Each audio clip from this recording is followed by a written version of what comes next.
Hello friends, आप सभी का स्वागत है मेरे चैनल में जिसका नाम है स्टडी मॉन। तो जैसा कि आप देख सकते हैं, इस चैनल से ना सिर्फ आपके गुड मार्क्स आएंगे बल्कि आपके फुल मार्क्स आएंगे। इस चैनल में आपको मिलेगा एनसीईआरटी का line by line explanation, best notes, selected frequently asked questions यानी कि बोर्ड के हिसाब से बहुत ही इंपॉर्टेंट क्वेश्चंस, और एनसीईआरटी के बैक एक्सरसाइज के क्वेश्चन आंसर्स और जो एनसीईआरटी के बीच के बुक के क्वेश्चन आंसर्स होते हैं वो भी हम डिस्कस करेंगे। साथ ही साथ आपको एग्ज़ाम्स के लिए रिवीजन की बहुत ज़रूरत होती है। आप एग्ज़ाम के टाइम पे किताब खोल के तो नहीं बैठ सकते, इसलिए हम इस चैनल में आपके साथ रिवीजन वीडियोस भी शेयर करेंगे। तो चलिए शुरू करते हैं। सो फ्रेंड्स, आज का हमारा पहला चैप्टर है केमिकल रिएक्शंस एंड इक्वेशंस। ये केमिस्ट्री का पहला चैप्टर है। तो हम बेसिक्स से शुरू करते हैं। सबसे पहले ये चैप्टर बात करेगा केमिकल रिएक्शंस के बारे में। तो केमिकल रिएक्शंस का क्या मतलब होता है? Chemical reactions are the processes in which new substances with new properties are formed. यानी कि केमिकल रिएक्शंस ऐसी प्रोसेस होती है जिसके अंदर नए सब्सटेंस बनते हैं जिनकी प्रॉपर्टीज़ भी पहले से डिफरेंट होती हैं। यानी कि ऐसा हो सकता है कि दो सब्सटेंसेस जो कि अलग अलग हों, दो कंपाउंड्स हो या दो एलिमेंट्स हो, जो कि साथ में आके किसी प्रोसेस में अंडरगो होके और आपको एक प्रोडक्ट दे जिसकी प्रॉपर्टीज़ उसके जो रिएक्टेंट्स थे उनसे डिफरेंट हो। अब ये प्रोडक्ट और रिएक्टेंट क्या होता है उसके बारे में हम बाद में समझेंगे। तो हम एक और इम्पॉर्टेंट पॉइंट यहाँ पे डिस्कस करते हैं कि जब कोई दो एलिमेंट या फिर दो या दो से ज़्यादा एलिमेंट्स या फिर कंपाउंड्स जब साथ में मिलके कोई प्रोडक्ट बनाते हैं तो फिर उस केस में उनके एटम्स चेंज नहीं हो जाते। जैसे अगर आयरन था तो वो अचानक से ऑक्सीजन नहीं हो जाता, वो आयरन ही रहेगा, लेकिन उसके एटम्स का रीअरेंजमेंट हो जाएगा जिसकी वजह से एक नया कंपाउंड बन जाएगा। अब हम बात करते हैं कि रिएक्टेंट क्या होता है और प्रोडक्ट क्या होता है। तो ऐसा सब्सटेंस जो कि किसी रिएक्शन के लिए आपस में मिल रहे हों, यानी कि substance taking part in a reaction, जो कि रेडिली अपने आगे आके और किसी रिएक्शंस में पार्ट ले रहे हों, उन प्रोडक्ट उन एलिमेंट्स को या उन कंपाउंड्स को हम बोलेंगे रिएक्टेंट। फिर उसके बाद जब ये रिएक्टेंट्स आपस में मिल जाए और किसी रिएक्शन के बाद हमें कुछ मिलेगा, उस कुछ मिलेगा को हम बोलेंगे कि हमें कुछ प्रोडक्ट मिला। इसी चीज़ को हम प्रोडक्ट बोलते हैं। तो substance produced as result are known as products. अब जैसे एग्जांपल के लिए आप ये रिएक्शन देखिए, मैग्नीशियम प्लस ऑक्सीजन को अगर हम हीट करेंगे, वो हम हीट क्यों किया वो बात की बात है, लेकिन हमने जब हीट किया तो हमें मिला मैग्नीशियम ऑक्साइड। तो मैग्नीशियम और ऑक्सीजन ये दोनों क्या हो गए? रिएक्टेंट। और मैग्नीशियम ऑक्साइड क्या हो गया? मैग्नीशियम ऑक्साइड हो गया प्रोडक्ट। अब आपकी बुक में ये एक्टिविटी देखिए, ये एक्टिविटी उसी इक्वेशंस को दिखा रही है। हमने मैग्नीशियम रिबन के फॉर्म में होता है, तो इस मैग्नीशियम मेटल को हमने जब ऑक्सीजन में हीट किया तो हमको नीचे देखिए वॉच ग्लास में हमें पाउडर इकट्ठा होगा जिसका नाम हो जाएगा मैग्नीशियम ऑक्साइड।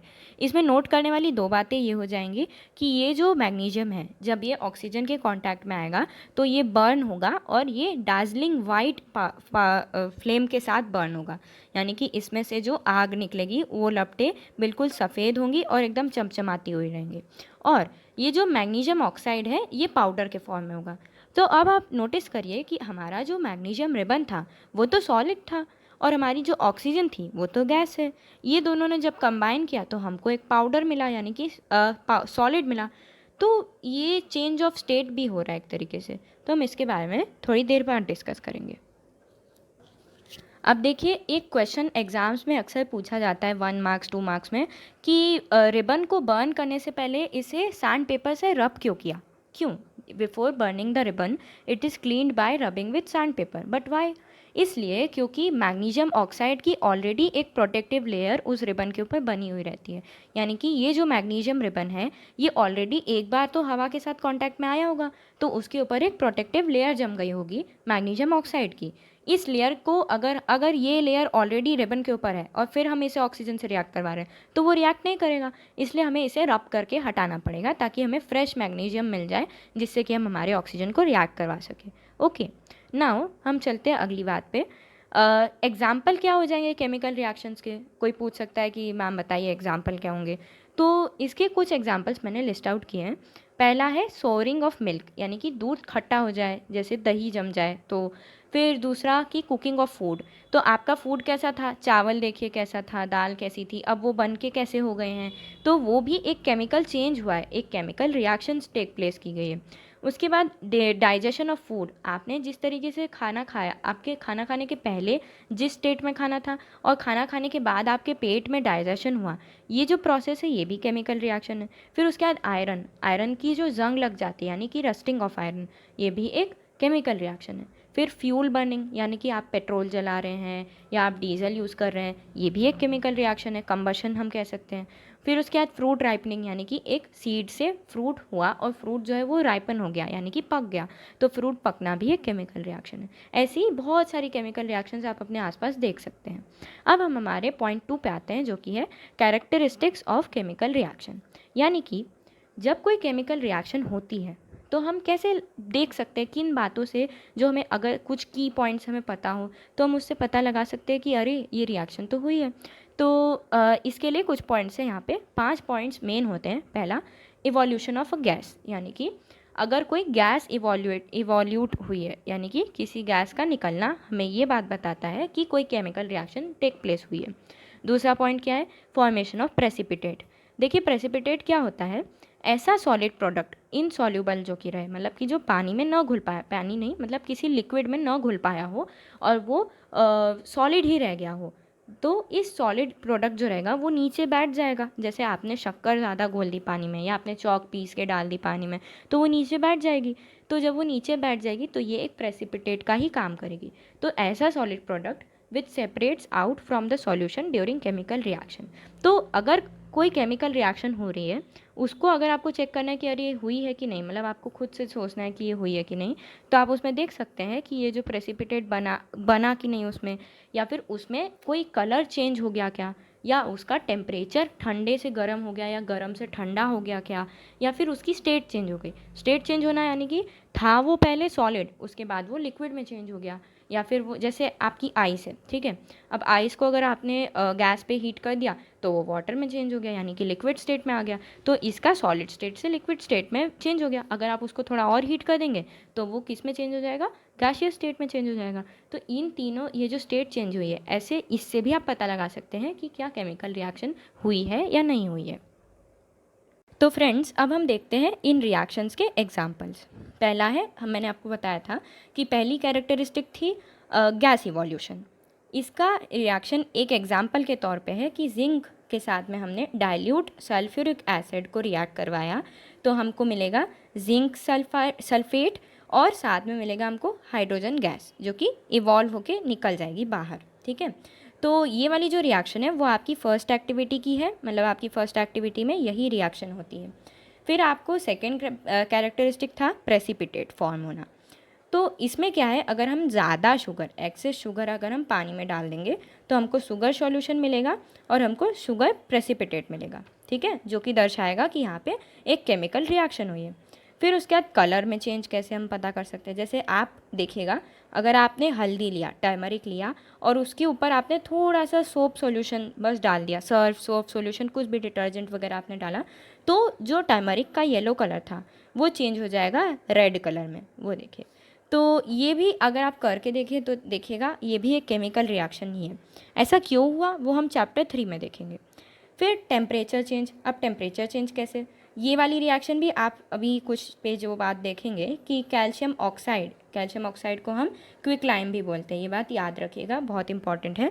कैल्शियम ऑक्साइड को अगर हम पानी में मिक्स कर दें, कैल्शियम ऑक्साइड यानी चूने को अगर हम पानी में मिक्स कर दें तो ये जो मिक्सचर बनता है इसे हम बोलते हैं स्लेक्ड लाइम, और ये टेम्परेचर में चेंज होता है, यानी कि यहाँ पे जो टेम्परेचर था, वाटर डालने से पहले जो टेम्परेचर था और वाटर डालने के बाद जो टेम्परेचर हुआ, उनमें चेंज होता है। क्या चेंज हुआ वो भी हम आगे देखेंगे। उसके बाद स्टेट चेंज होना, कैसे स्टेट चेंज हुई, कंबशन ऑफ कैंडल वैक्स। कैसे, अगर आपने कैंडल वैक्स को जलाया तो वो पहले तो सॉलिड स्टेट में थी, पर वो जब जलेगी तो वो मेल्ट स्टेट में आ जाएगी, यानी कि लिक्विड स्टेट में आ जाएगी। और इसके साथ में कार्बन डाइऑक्साइड गैस भी इवॉल्व होगी, यानी आप देख रहे हैं सॉलिड से लिक्विड में और साथ में गैस भी इवॉल्व हो रही है। तो इन सब बातों से हमें पता चलता है कि किस तरीके से हम इन कैरेक्टरिस्टिक्स के थ्रू केमिकल रिएक्शन पता कर सकते हैं कि हुई है। अब हम बात करते हैं हमारे नेक्स्ट पॉइंट की, जो कि है केमिकल इक्वेशंस। तो देखिए दोस्तों, केमिकल इक्वेशंस की ज़रूरत हमें क्यों पड़ी? देखिए, हम सबसे पहले हम क्या बातों बातों में हम वर्ड इक्वेशंस ही यूज़ कर रहे थे। हमने बोला कि magnesium plus oxygen gives magnesium oxide, पर इतने बड़े बड़े वर्ड्स लिखना कभी कभी टीडियस हो जाता है ना, इतना मुश्किल हो जाता है। ठीक है, तो इसीलिए हमने कुछ सिम्बॉल्स बनाए जिससे कि हम इन एटम्स को रिप्रेजेंट करें, इन एलिमेंट्स को रिप्रेजेंट करें। जैसे मैग्नीशियम के लिए हमने Mg बनाया है, ऑक्सीजन के लिए O2 लिखा हुआ है। तो to represent a chemical reaction with help of symbols and formula of substances involve, यानी कि ये तो एलिमेंट्स है, पर ये जो है ये जो फॉर्मूला है मैग्नीशियम ऑक्साइड, ये एलिमेंट नहीं है, ये कंपाउंड है। इस कंपाउंड का फॉर्मूला है कुछ, ठीक है, जो कि आपने 9th में बनाना सीखा ही होगा। तो ये जो फॉर्मूला है इसका MgO इसका फॉर्मूला होता है। तो ये जो मैग्नीशियम है, ऑक्सीजन है और फिर मैग्नीशियम ऑक्साइड का फॉर्मूला MgO है, इसको हम यूज़ करके शॉर्ट फॉर्म में भी अपनी बात को कह सकते हैं, एरो लगा के, प्लस लगा के, शॉर्ट फॉर्म में हम इसको एक्सप्लेन कर सकते हैं। इसी मेथड को हम कहते हैं केमिकल इक्वेशन। अब ये डेफिनेशन आपसे एग्जाम में तो नहीं पूछेंगे, पर ये बेसिक में आता है। फिर जैसे कि आप वर्ड इक्वेशन में आप लिख सकते हैं zinc plus sulphuric acid plus gives this arrow. इस एरो को हम बोल सकते हैं, ऐसे बोलने के लिए हम एरो नहीं बोलेंगे, हम बोलेंगे गिव्स। तो जिंक सल्फेट प्लस हाइड्रोजन, या फिर आप इसको ऐसे शॉर्ट फॉर्म में लिख लें, zinc plus H2SO4 gives zinc sulphate plus H2। ये इक्वेशन अभी ये तो बैलेंस्ड है हमारी, ये वाली इक्वेशन जो है। देखिए कैसे आप पता करेंगे, देखिए यहाँ पे देखिए एक जिंक है और यहाँ पे भी एक जिंक है। फिर यहाँ देखिए एक ही SO4 है और एक ही SO4 है। फिर यहाँ देखिए 2 हाइड्रोजन है और यहाँ पे भी 2 हाइड्रोजन है। ठीक है, तो इसलिए ये इक्वेशन बैलेंस, यानी कि लेफ्ट हैंड साइड और राइट हैंड साइड पे दोनों साइड ये इक्वेशन बैलेंस्ड है। लेकिन कई बार क्या होता है कि हमारी कई सारी इक्वेशंस ऐसी रहती है, जब हम ऐसे डायरेक्टली लिख देते हैं तो वो अनबैलेंस्ड रहती है। ठीक है, क्योंकि बोथ साइड जो मास है वो सेम नहीं रहता। अब हमारा law of conservation of mass क्या कहता है कि जो रिएक्टेंट साइड में जो मास हो वही प्रोडक्ट साइड में भी होना चाहिए मास। ठीक है, तो ऐसी इक्वेशन जो कि बैलेंस नहीं होती उसको हम क्या बोलेंगे? Skeletal equation. ठीक है, स्केलेटल इक्वेशन। फिर अब आती है बात हमारी कि अब हमको बैलेंस करना पड़ेगा इक्वेशन, और इसी पे हमारे कुछ सवाल आ जाते हैं एग्जाम में। तो ये एक इम्पॉर्टेंट टॉपिक है। ठीक है, तो अब हम इसके बारे में देखते हैं कि हम इक्वेशन को बैलेंस कैसे करेंगे। तो यहाँ देखिए, इक्वेशन को बैलेंस करना बहुत ही इम्पॉर्टेंट है। अब यहाँ देखिए अनबैलेंस्ड इक्वेशन क्या है? Hydrogen plus oxygen gives H2O। लेकिन यहाँ आप चेक करिए, कैसे चेक करेंगे आप? यहाँ 2 हाइड्रोजन है, एटम चेक करिए आप, नंबर ऑफ एटम्स। ठीक है, 2 H के एटम्स हैं, यहाँ पे देखिए 2 H के एटम्स हैं। ठीक है, ये तो चलो बैलेंस्ड है। पर यहाँ देखिए 2 O के एटम्स है, पर क्या यहाँ पर 2 O के एटम्स हैं? नहीं। इसका मतलब यहाँ का मास और यहाँ का मास सेम नहीं है। ठीक है, तो इसका मतलब हमें इसे बैलेंस करना होगा। तो हम इसे बैलेंस करने के लिए क्या करेंगे? कोई सी भी एलिमेंट को हम पिक करते हैं। सपोज़ हमने पिक किया किसको? हमने यहाँ पे देखा कि जहाँ पे ऑक्सीजन की कमी है, अगर मैं यहाँ पे 2 लगा दूँ, तो मैंने यहाँ पे 2 लगा दिया, तो ये 2 ऑक्सीजन तो हो गया, यानी कि हमारा ऑक्सीजन तो बैलेंस हो गया। अब हम देखते हैं कि क्या हमारा हाइड्रोजन अभी भी बैलेंस्ड है। तो हम देखते हैं यहाँ पे, देखिए यहाँ पे 2 हाइड्रोजन मैंने यहाँ पे 2 लगाया था। ठीक है, अभी यहाँ मत देखिए, अभी आप यहाँ देखिए, ये वाली इक्वेशन में ही मैंने यहाँ पे सपोज़ करिए यहाँ पे मैंने 2 लगा दिया, 2H2O और यहाँ पे O2। तो ये O2 और ये O2 तो बैलेंस्ड है, लेकिन क्या ये हाइड्रोजन और ये हाइड्रोजन बैलेंस होगा? नहीं होगा। तो इसे बैलेंस करने के लिए भी तो हमें कुछ करना पड़ेगा ना। तो हमने यहाँ पर लगा दिया 2, यहाँ पे 2 लगा दिया हमने। ठीक है, तो देखिए यहाँ पे जैसे कि मैंने पहले यहाँ पे 2 लगाया, ये 2 मैंने लगाया क्योंकि मुझे लगा कि यहाँ पे तो O2 है, लेकिन यहाँ पे सिर्फ एक ही बार O है, तो मैंने यहाँ पे 2 लगा दिया। अब यहाँ पे देखिए 2 × 2 यानी कि यहाँ पे 4 H हो गए, लेकिन यहाँ पे अभी भी 2 ही H है, इसलिए मुझे इसको बैलेंस करने के लिए यहाँ पर भी एक 2 लगाना पड़ा। सॉरी, तो ये जो 2 मैंने लगाया है वो आप यहाँ पे देख सकते हैं बैलेंस्ड इक्वेशन में, 2H2 + O2 गिव्स 2H2O। अब आप यहाँ पे सभी आटम्स को गिन के देख लीजिए, सब सेम है। तो अब मैं आपको बताऊंगी कि जैसे मैंने इसे बैलेंस किया है वैसे आप किसी एग्ज़ाम में दी हुई इक्वेशन को कैसे बैलेंस करेंगे। तो चलिए देखते हैं। तो यहाँ पे देखिए हाउ टू बैलेंस। अब बैलेंस कैसे करें। एग्जाम्पल के लिए हमें यहाँ पे बैलेंस करना है आयरन प्लस वाटर किया, तो यहाँ पे हमको ये कंपाउंड मिला प्लस हाइड्रोजन मिला, ठीक है। अब ऐसा ऐसा हमको मिल गया है। अब हम यहाँ पे चेक करते हैं पहले कि लेफ्ट हैंड साइड में और राइट हैंड साइड में कितने कितने एटम हैं, कितने नंबर ऑफ एटम्स हैं। सो आप यहाँ पे चेक करिए, आयरन का यहाँ पर देखिए 1 ही है तो हमने 1 लिख दिया। यहाँ पे देखिए यहाँ पे 3 है तो हमने 3 मेंशन कर दिया। हाइड्रोजन देखिए यहाँ पे 2 है तो हमने यहाँ पे 2 ही लिखा। फिर उसके बाद यहाँ पे देखिए हाइड्रोजन यहाँ भी 2 है तो मैंने 2 लिख दिया। अब ऑक्सीजन देखते हैं। ऑक्सीजन यहाँ पे 1 है, देखिए ये 1 है, और यहाँ पे कितना है 4 ऑक्सीजन है, ऐसे मैंने मेंशन कर दिया। देखिए जल्दी जल्दी आप करेंगे ना तब आपको इतना ज़्यादा ज़रूरत नहीं पड़ेगा इसका, अभी आप सीख रहे हैं इसलिए आपको ये ज़रूरी है। फिर हम आगे बढ़ते हैं हमारी नेक्स्ट स्टेप की तरफ, ठीक है। हमारा नेक्स्ट स्टेप क्या है, start by balancing with compound that contains maximum number of atoms. तो अगर हमको ये एनसीईआरटी में ये लाइन लिखी हुई है कि अगर हमें बैलेंस करना है तो हम उस कंपाउंड के स्टार्ट करें जिसके पास मैक्सिमम नंबर ऑफ एटम्स हो, ठीक है। तो हम बैलेंस करना स्टार्ट करते हैं। सपोज़ यहाँ पे देखिए ऑक्सीजन के साथ में हम बैलेंस करना चालू करते हैं। तो यहाँ पे आप सबसे पहले चेक करिए कि मैंने आपको पहले स्टार्टिंग में कितने ऑक्सीजन थे। यहाँ पे देखिए ऑक्सीजन यहाँ पे 1 ही था और यहाँ पे 4 ऑक्सीजन थे, ठीक है। तो यहाँ सबसे ज़्यादा ऑक्सीजन है। हम एक काम करते हैं, यहाँ पे 1 है ना तो हम यहाँ पे 4 लगा देते हैं। ये देखिए यहाँ पे हमने यही किया, iron plus 4 H2O gives Fe3O4 plus H2। अब चेक करिए आप, ये मैंने आपके समझाने के लिए लिखा हुआ है, सिर्फ आपको हर बार ऐसा नहीं करना है, पर आपके समझाने के लिए लिखा हुआ है कि यहाँ देखिए अब यहाँ से यहाँ आने के बाद मतलब यहाँ पे 4 लगाने के बाद क्या हो गया है। तो देखिए यहाँ पे आयरन 1 और 3 ही है, ठीक है, आयरन पे कोई फ़र्क नहीं पड़ा। ऑक्सीजन 4 हो गया है, देखिए यहाँ पे 4 ऑक्सीजन, यहाँ पे भी 4 ऑक्सीजन, चलो ऑक्सीजन बैलेंस हो गया। लेकिन अब हाइड्रोजन जो है वो भी थोड़ा डिसबैलेंस हो गया। कैसे, पहले यहाँ पे 2 और 2 थे लेकिन अब कैसे हो गए, ये 8 हो गया और ये 2 ही रह गया। तो ऐसे चिंता मत करिएगा कि अगर आपका मैं बनाया बैलेंस क्यों बिगाड़ूँ, ऐसा नहीं, हमको सभी को बैलेंस करना है। तो 4 × 2 8 हो गया, यहाँ 8 है और यहाँ पे 2 है। तो अब हमको अगला स्टेप करते हैं, हम कुछ भी उठा लीजिए, ऑक्सीजन आपकी मर्जी ऑक्सीजन ले लीजिए, आयरन आपकी हाइड्रोजन आपकी मर्जी अगर हो तो हाइड्रोजन ले लीजिए या फिर आयरन ले लीजिए। तो मैंने हाइड्रोजन लिया है।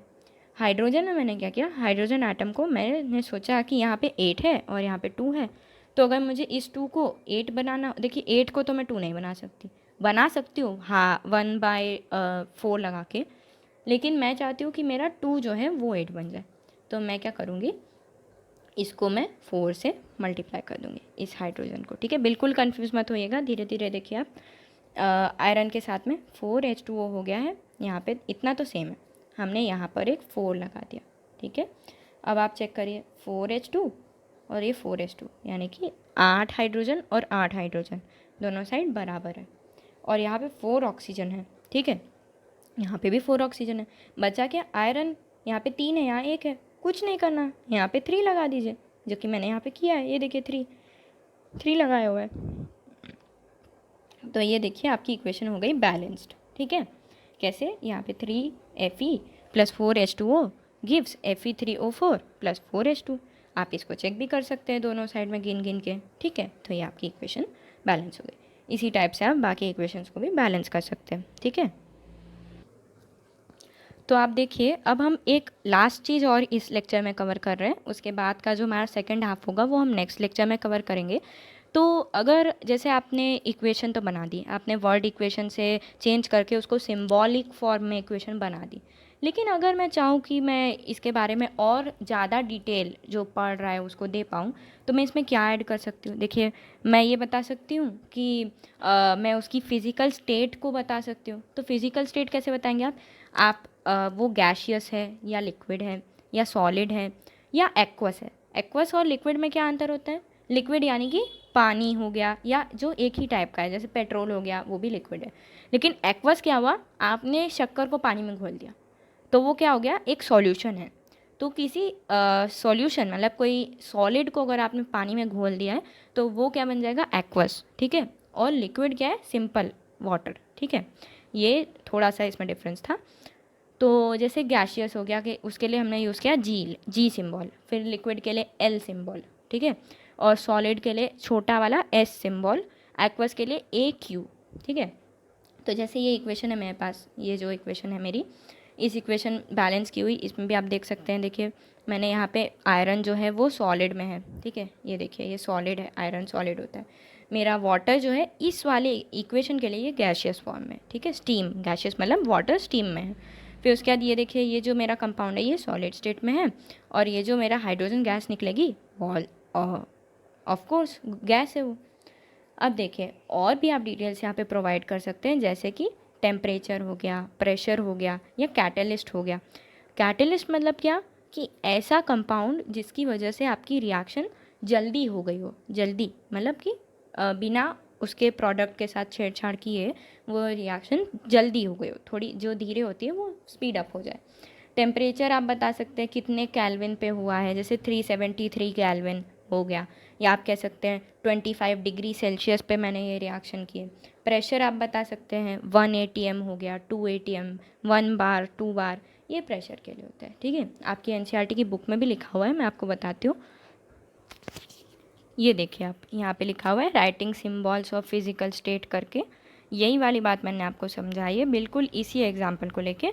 एक ये देखिए आप यहाँ पे 340 atm का यूज़ हुआ है, यहाँ पे देखिए CO+2H2O गिव्स CH3OH। CH3OH क्या है, मीथेनॉल, ये हम बाद में स्टडी करेंगे इसका नाम कैसे क्या होता है। बस यहाँ पे आपको देखना है कि 340 atm ये प्रेशर बता रहे हैं, ठीक है। फिर उसके बाद यहाँ पे देखिए और भी कंडीशंस आप बता सकते हैं, जैसे मैंने सनलाइट में रिएक्शन करवाई, या मैंने क्लोरोफिल की प्रेजेंस में रिएक्शन करवाई है, ठीक है। इन सभी तरीक़ों से आप क्या कर सकते हैं, आप बता सकते हैं कि मेरी रिएक्शन में कैसी डिटेल्स मैं प्रेजेंट कर सकती हूँ, ठीक है। तो फ्रेंड्स आज के लिए सिर्फ इतना ही, और अगले वाले लेक्चर में हम कवर करने वाले हैं टाइप्स ऑफ केमिकल रिएक्शन, ठीक है। तो अगले वाले लेक्चर में भी देखिएगा ज़रूर, और इस वाले वीडियो को अगर आपको पसंद आया हो तो ज़रूर लाइक करें, सब्सक्राइब कर दें, शेयर कर दें। अभी क्वारंटीन चल रहा है, लोग पढ़ नहीं पा रहे हैं बाहर स्कूल जाके, तो इसलिए घर पे ही बैठ के पढ़ें, और अपने दोस्तों की भी मदद करें। अगर आपको इस वीडियो में कुछ गलत लगा हो, या फिर आप कुछ और रिक्वेस्ट करना चाहते हैं किसी टॉपिक पे, तो आप feel free to comment that in the comment section, ठीक है। आपको कुछ डाउट हो रहा हो तो वो भी आप मुझसे पूछ सकते हैं। हम अगले वाले लेक्चर में इससे रिलेटेड क्वेश्चंस और केमिकल रिएक्शन के टाइप्स और बाकी बचा चैप्टर डिस्कस करेंगे, ठीक है। Thank you, take care.